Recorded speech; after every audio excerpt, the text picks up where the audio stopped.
No,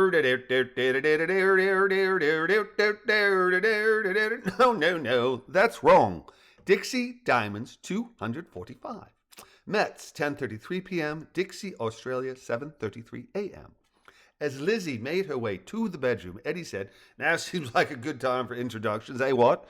My name is Eddie Borden, and that gorgeous woman who inadvertently flashed you is my wife, Lizzie.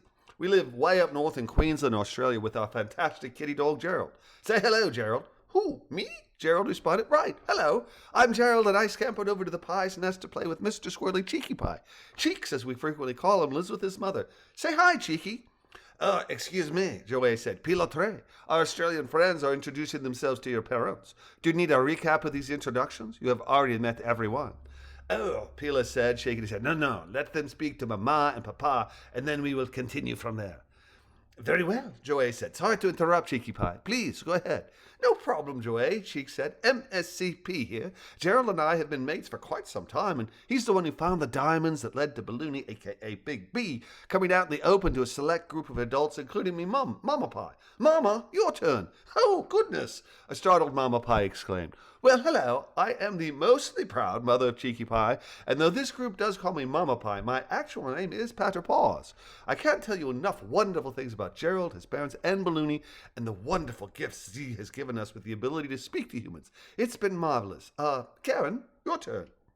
"Thank you, Pater Paws. I'm Karen Block, a librarian in Queenstown, and Lizzie and I are the ones who got us into this international espionage escapade when we contacted the wonderful Pilotre de Rosière and convinced him that Big B was alive, but that Brency thug who tried to murder Pilotre was in hot pursuit of Balloony and that Z needed our help.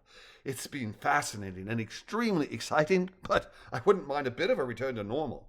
I'd like to introduce my lovely husband, Paul Peltz. Paul, take it away." Paul Peltz. I was shanghaied into this mind-boggling, telepathic, shape-shifting, fantastically alive Balloony escapade, and I couldn't be happier to be of whatever assistance I've managed to provide. Big B is fantastic, and Pilotre should feel extremely proud in having created this wonderful non-human being. Oh, I see Lizzie. Lizzie Borden, your turn. There was a long pause when no one spoke. After half a minute, Eddie declared, "Oh, right. Lizzie's not in the link. She was sleeping. Liz, would you introduce yourself to Wilmard and Magdalene de Rosière? They're the Pilotre's parents, and Balloony has brought them into the fold to enable them to act as a communication conduit." "Hello, everyone. Sorry for the eye-opener. I'm Elizabeth Borden. Please call me Lizzie. And we're all doing what we can to stop Brent Carter Brency from terrorizing Balloony, and we're hoping he's brought to justice concerning his attempted murder of Pilotre." "That's it from Australia," Eddie said. "Joey."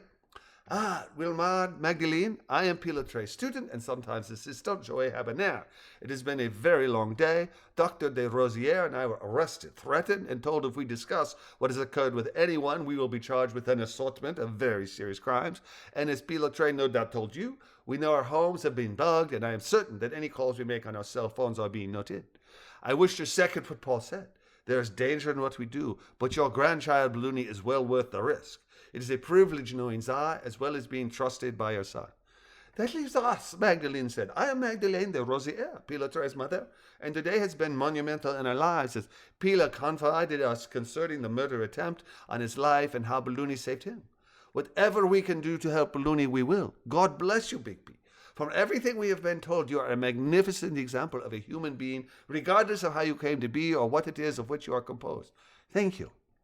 "And I am Wilmard de Rosière, the very proud father of my amazing son, a father who is just beginning to realize just how proud I am and how poorly I have communicated my love and admiration for Pia. It is an honor to meet all of you.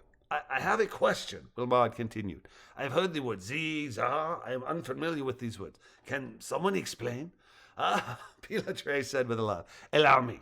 Being completely sexist, Balloony thought non-gendered pronouns would be both more descriptive and less confusing. But Balloony uses Z, Zah, and Ziz. The Bordens have a kitty dog named Jerald who's a hermaphrodite.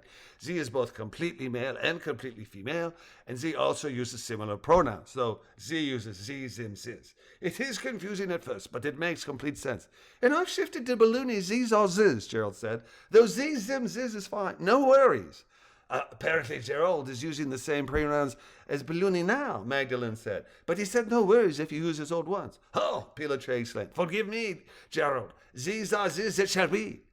I was able to ferret out the name of Sergeant Goff's commanding officer for this deployment, Balloony said without preamble, and I established an observation-only link with Richard Kelball. If everyone can remain silent, I can include you in the link. The cyber experts have already made significant progress. Everyone in? I am, Eddie said, adding, Lizzie's awake. Would you please include her as well? Absolutely, Balloony said, adding, by the way, I didn't mean to eavesdrop on your conversation, but I heard the very end of what Joey was saying to Wilmard and Magdalene and everything after. Your words were lovely and most calm. Now, as he added, absolute silence.